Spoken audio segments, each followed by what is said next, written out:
G'day, Jeremy from Humble Keys here. Today we'll be talking about the 75% KBD75.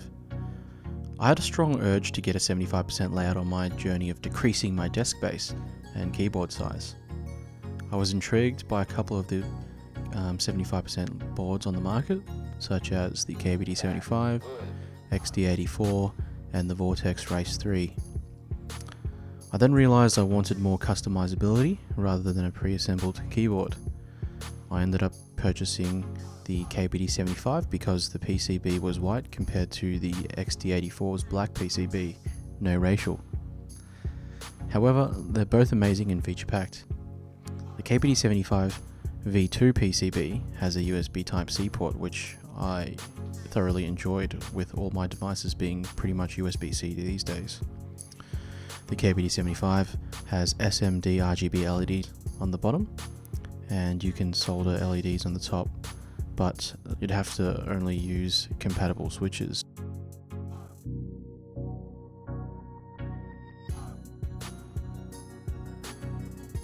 The keyboard has N-key rollover, and it's fully programmable with QMK.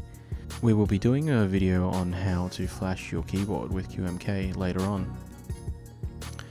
One of the customizations of buying your own PCB is being able to do hot swappable switch sockets. To do that, I did some research on Reddit and a couple of other groups on Facebook to see what sockets people have been using, and I decided on solder in place sockets by MillMax. This was a pretty easy build, even though it was my first time making a keyboard. I've dealt with electronics before. Since all these PCBs on the market will pretty much have most of the resistors, diodes and chips all pre-soldered. The case I picked was a bent steel case for the XD84. I wouldn't really recommend this unless you really wanted to use a steel case like I did. The factors being that it was really heavy compared to all the aluminium boards on the market, or acrylic, and I really liked the color. The issue with the PCB and the case is that the PCB doesn't have any mounting holes or anything, and nothing to screw it down. The PCB is actually just held in place by the friction of all the mechanical key switch pins.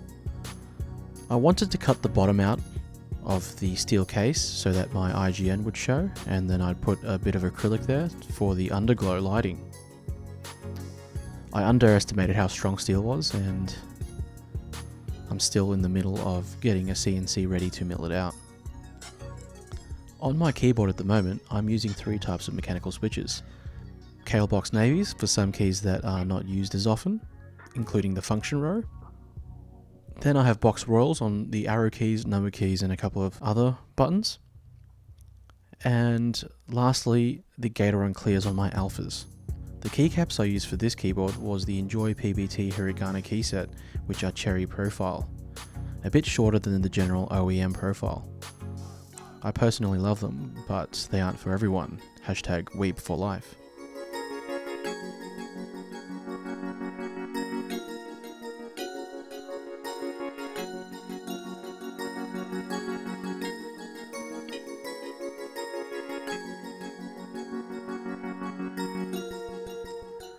That's a little overview of my custom KBD75. I hope you enjoyed the video.